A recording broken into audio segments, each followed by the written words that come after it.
JBN, we keep you informed. Man shot dead in Linstead. The Jamaica Constabulary Force JCF has confirmed that a man was shot and killed in the Wakefield area of Linstead, St. Catherine on Monday, February 10. The deceased is 44-year-old Neville Thomas. According to the JCF, residents alerted its officers after hearing explosions about 7:35 p.m. at a Ladybird Lane in Wakefield.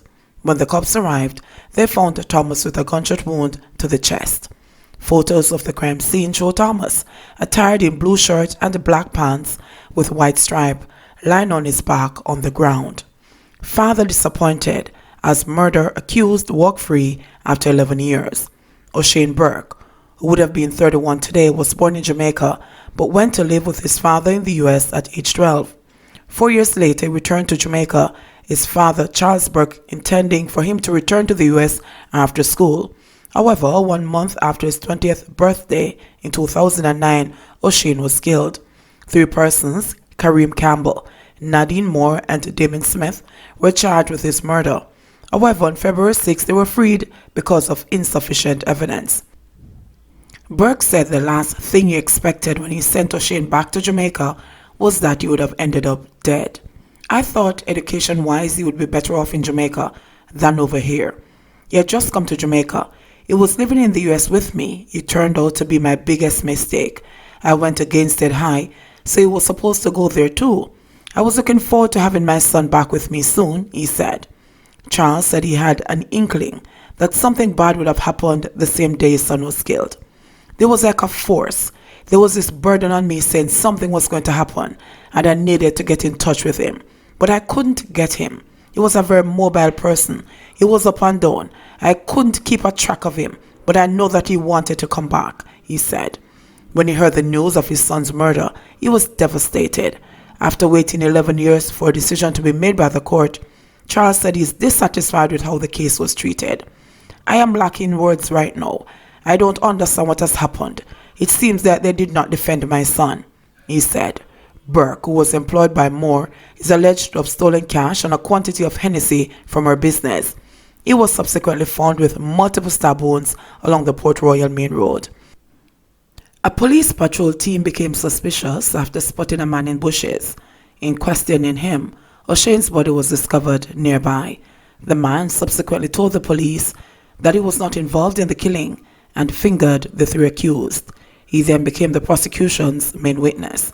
However, the defense put forward that the prosecution's witnesses gave contradictory testimonies. The defense also noted that the main witness described the crime scene as pitch black and asserted that he therefore could not be 100% certain of what he had seen. More cash for crime. The Jamaican government will seek to table critical pieces of legislation that will enable improved security operations, even as it carved out a $1.7 billion more for the Ministry of National Security for fiscal year 2020-2021 compared to the allocation the previous year, although capital spending will fall by $4 billion. Violence remains a key concern for the Holiness Administration as it expands the reach of security crackdowns to rein in murders, shootings, and other major crimes. The government is projecting to spend approximately $852.67 billion in fiscal year 2020-2021, which begins on April 1, about $6.4 billion less than its revised budget of $859.07 billion, suggesting a comparatively flat budget. Debt servicing payments account for about 17% of the planned expenditure, with $136.25 billion set aside for interest payments and $155.18 billion allocated for debt maturity. On the recurrent or housekeeping side of the new budget is $778.47 billion, down from $786.96 billion last year, while the capital budget has been marginally increased to $72.2 billion from $72.1 billion the previous year.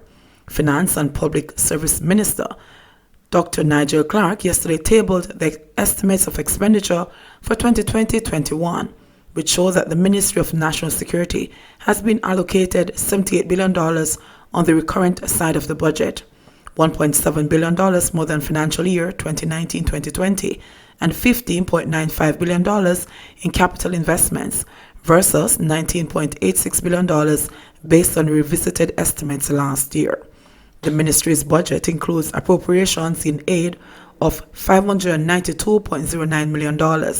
Provision is made for activities that support the costs associated with the Witness Protection Program, which plays a central role in maintaining public confidence in the criminal justice system, and is also vital support in the investigation and the prosecution of major cases. Allocations have also been made for military spending to boost its vehicle fleet and acquire armored patrol carriers, purchase and overhaul ships, as well as for cybersecurity initiatives, construction and improvements. The government has allocated $6.2 billion for public order and safety, down from the revised estimate of $7.2 billion for fiscal year 2019-2020. As part of the spending, $1.2 billion has been allocated for the purchase of telecommunication equipment for the Jamaica Constabulary Force JCF, for the supply and installation of cameras to upgrade Jamaica's CCTV's network and enhance the radio communication network and computer-aided dispatch systems. Governor General Sir Patrick Allen, in the throne speech presented early on Tuesday, said that during the 2019-2020 legislative year, the government made considerable strides in advancing its policy agenda to support national crime-fighting strategies. That included the passage of the Proceeds of Crime Amendment Act 2019 and attendant regulations to strengthen local anti-money laundering and counter-terrorism financing efforts. He said that included the development of regulations to support the Major Organized Crime and Anti-Corruption Agency, amendments to the Criminal Justice Suppression of Criminal Organization Act, as well as the Firearms Act. Those pieces of legislation are expected to significantly curtail and disrupt the work of organized criminal networks, Sir Patrick said. He said the government maintained that a whole-of-society approach was required to tackle the crime and the violence. Through the infusion of technology and significant capital investment, the government will continue its multi-agency approach to social intervention efforts, he added. The Governor General said that the government would be seeking to table other critical pieces of legislation that will enable improved security operations. Those include a Law Enforcement Protection of Integrity Act to encourage and promote integrity among persons armed with law enforcement powers, thereby strengthening measures for the prevention and detection of acts of corruption and other crimes. It also includes a Corrections Act to update and strengthen the law and make it more aligned to current trends, taking into consideration modern technological advances and increases in existing penalties for breaches, as well as an Aliens Act and Immigration Restriction Commonwealth Citizenship Act to allow for improved management of current trends in immigration breaches and border security control mechanisms. Signed, sealed, and fraudulent. Just weeks after reports surfaced about an individual operating as a Justice of the Peace JP without the requisite authorization, ANOVA is back in the news that a bona fide JP has been compromised and could end up being decommissioned. In the latest case, the JP, who was only identified as a Senior Justice of the Peace, is being accused of giving the official seal of one JP to be used by another person. ANOVA Custos, Dr. David Stair, acknowledged that the matter has come to his attention and that it is being investigated. The Justice of the Peace who issued the seal and the one who is using it have both been summoned to my office and will be seeking to get to the bottom of the matter, he said.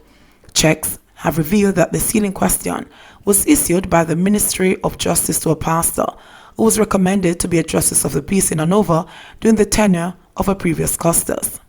However, the pastor was subsequently transferred from the parish by his denomination before his commissioning. The seal meant for the pastor was sent to the parish and was received and held by a Senior JP on his arrival. The Senior JP has reportedly been allowing another person who has also been recommended but has not been accorded a seal to be using the disputed seal. Such an action is illegal, another Senior JP who asked not to be identified said. I hope that Custos there will deal with the situation sternly, as the persons involved ought to know better. When the Custos was asked to provide details on the matter, he said he was not prepared to disclose the names of the persons involved, but promised that the matter will be dealt with in the best way possible. The latest case and the previous incident reportedly came to light as a result of the vigilance of the latest batch of JPs, who were dubbed the Thoughtful 37 by Governor General Sir Patrick Allen when they were commissioned in October. In the first case, a former educator was accused of operating as a JP without being commissioned to act in that capacity in November. That matter has been investigated by the Anova Police. JBN, we keep you informed. Please remember, subscribe, like, share, leave us a comment, and click the notification bell to receive our daily news items.